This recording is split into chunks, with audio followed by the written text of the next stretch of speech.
Vispó kristilegt unglingamót fyrir 14 ára eldri sem haldið á gistiheimilinu Eyjólfsstöðum rétt fyrir utan Egilsstaði.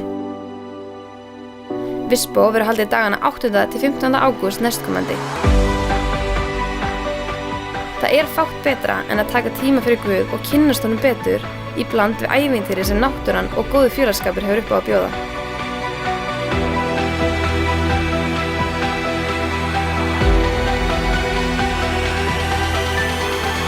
Hlakka til að sjá þig á Vispó næsta ári.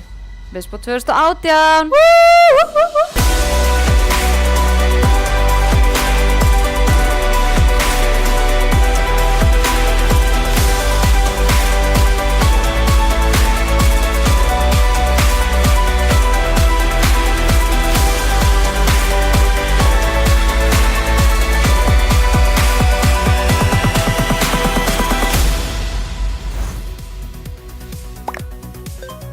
Áhugasamir geta sér nánari upplýsingar á Facebook síðu UNIC, unglingastarf Íslensku Kristkirkjunnar.